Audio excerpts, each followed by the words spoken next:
Welcome to The Hill's Coronavirus Report. I'm Steve Clemons, editor-at-large of The Hill. Each day we are interviewing consequential leaders in the battle against the coronavirus. Sometimes these leaders are doctors, nurses, in medicine or science, are social organizers and volunteers, and occasionally government officials. And in my book, some of the most interesting of these are economic strategists and regulators.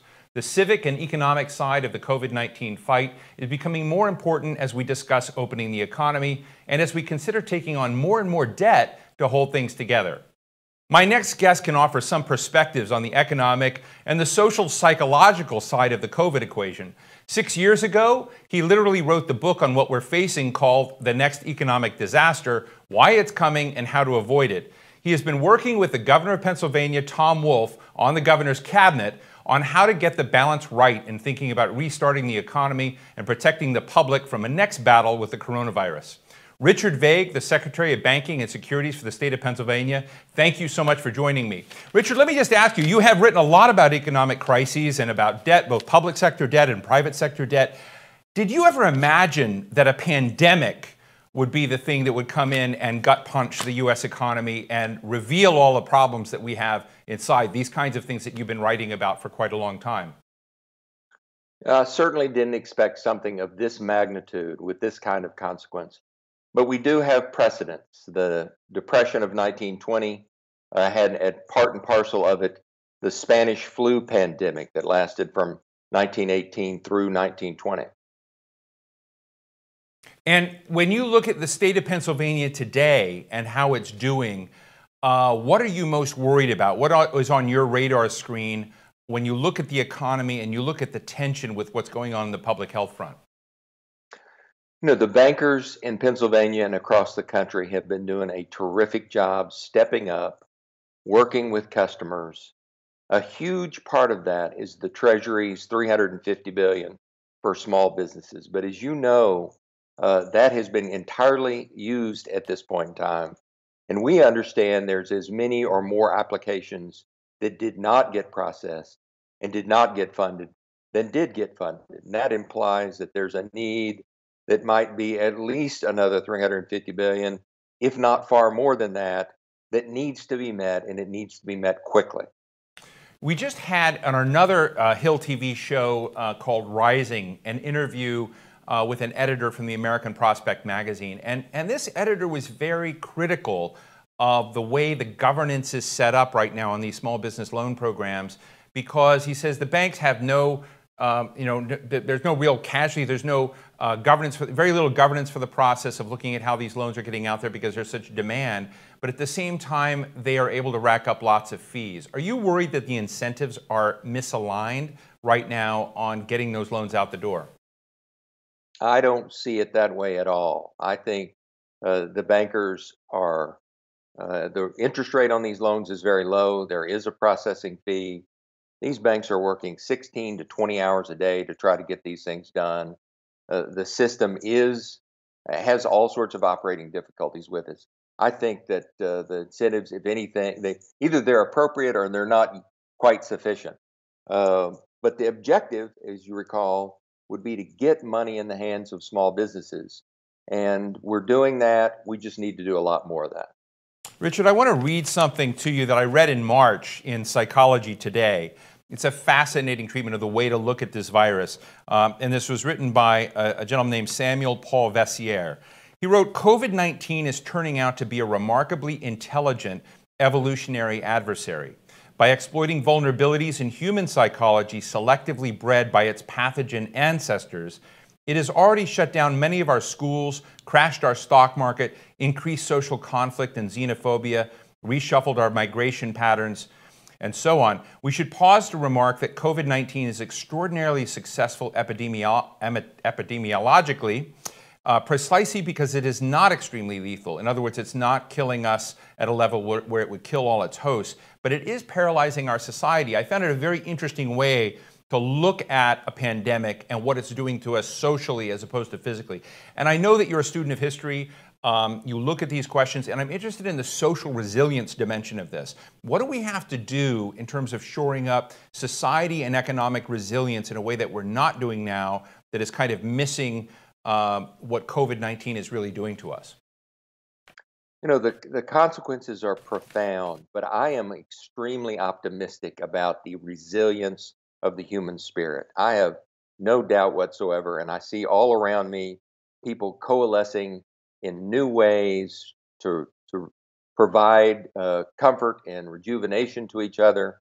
I have no concerns about that. We are resilient. We will do well. I have enormous concerns about getting cash and support out to individuals out that are unemployed, they're having difficulty finding, funding their next meal. That's where the pressure is. Now, I understand the Pennsylvania State Senate the other day voted to overturn the governor's stay-at-home orders. I don't know what the rules in Pennsylvania are about who wins in that struggle. You maybe shine some light on that. But I also think there's an interesting question here about a tug of war between those people who want to open the economy, get people back to work basically tomorrow, and those that say, you know what, we can't do this if we run the risk of expanding this epidemic further and seeing deaths and further infections rise. So how are you looking at that, and what is the state of play in Pennsylvania right now? Health is the priority, and Governor Wolf has been tremendously courageous in the face of all sorts of pressure in making sure health is our priority. And we see reasons for concern. Singapore is something we've all seen over the last few days. They were very successful early on. They reopened too quickly, and cases are skyrocketing in Singapore. We don't want that to happen. But what I can tell you is an enormous amount of planning is going on at the Commonwealth of Pennsylvania planning level on how to reopen and keep folks safe from a health standpoint. So I think you're going to see a lot of great precautions built into the system as we reopen that allow us to begin to operate again, if you will, and remain safe. I think we're going to see that hopefully sooner rather than later.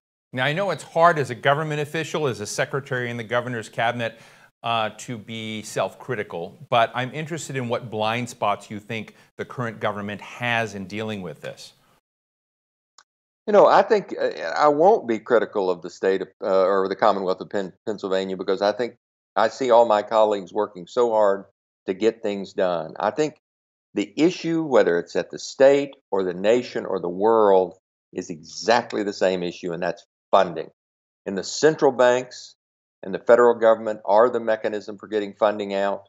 We need more. My own estimate is that in the first set of actions by Congress, we probably got a quarter to a third of what it's going to take to get it all working again. We need more, and we need it very quickly. Well, you wrote an op-ed for The Hill not too long ago, and in that op-ed, you talked about the resource level that was going to be needed and what we needed to do to get money in the hands of real people where they are now and on a repeated basis until we were through this. And as I read your piece again last night and I looked at the stimulus package, there seems to be a huge gap, despite that package being $2 trillion, but a huge gap between what you said we needed and that stimulus package. So I'd love to kind of get your sort of chapter 2 thoughts, if you will, on what you think we need to do to get to shore up people and also to get the economy going. I think the amount that we still need is at least a couple of trillion more, maybe more than that. And the most effective way to do that is going to be to increase and extend the checks that get directly in the hands of consumers, and to increase and extend the funding support, such as the SBA Payroll Protection Plan. Those are the things needed. What I can also tell you is that states and municipalities are going to need a lot of support very quickly and to be able to continue to provide the services that are so critical across the state from a healthcare and education and payroll standpoint. So we need all that.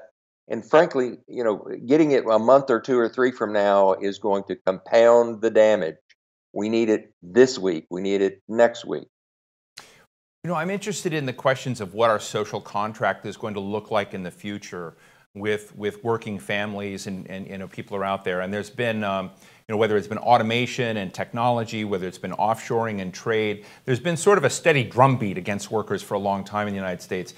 And sometimes when you have moments like this, as you've written during the Great Depression, after that you had all sorts of institutions created and essentially a new social contract put together by Roosevelt or later by Lyndon Johnson. And I'm interested in whether or not people in your position are looking at this as an opportunity, this crisis as an opportunity to rewire how the economy works and to shore up some of the problems that we have had with stagnant wages, with what was beginning to evolve in the gig economy. Is that on your radar at all? People are consumed with just the day-to-day of getting back up and running. The number of details that are going to be involved in getting the economy restarted are going to be many and perhaps even a little overwhelming. So I'm not sure there's the opportunity. But I tell you, folks' mindsets are going to be different as we exit this crisis. One of the things I've advocated for some time is the United States ought to be teaching and training workers that are already 30 and 40 and 50 years old, new skills, better skills. And we ought to be training not 10,000 people a year, but 1,000,000 people a year or 2,000,000 people a year. That's something that we were proposing last year and the year before as a way to address the exact thing that you're talking about. Now, I don't think that's that expensive. It would have been 10 billion a year or 20 billion a year or something like that. That felt daunting, a year ago. Today, I think, our feelings about cost have been rescaled, and we understand something like that is in fact very affordable. One of the things we've seen in this crisis are mayors and governors are real standouts as those who seem to be making executive decisions, tough decisions to get through this crisis. And there's been a lot of criticism of the federal government and particularly the White House. How do you, in the executive branch of the government in the Commonwealth of Pennsylvania, look at the actions of the federal government today? I think governors across the country have been real heroes, and Tom Wolf has been, at the very forefront of the heroic, courageous behavior that's going on. I think the federal government, in terms of the executive branch, has been slow to act. They're still not acting with the full powers that they have at their beck and call. The Fed has been extraordinary. The Fed has done more in a month or two than it did in a year or more in the last crisis. They have been, in my mind, at the federal level, the real heroes. Congress has begun a process. They need to do a lot more. The executive branch has been slow to get resources out, and I think the acceleration of the deployment of resources is something that the executive branch could be facilitating far more than they are at this moment.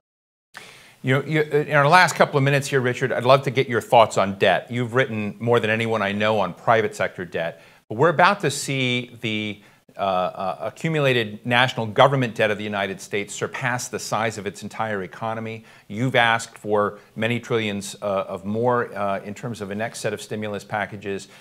People begin thinking about a new round of infrastructure and how you get the economy going after this slice of life during the coronavirus. And I'm interested in, should we be worried about that level of debt that is growing, and even before the crisis happened, because of the Trump tax plan and other reasons, our coffers were empty and the level of debt was skyrocketing in this country even before this hit. So give us, the Richard Vague take on that level of debt today.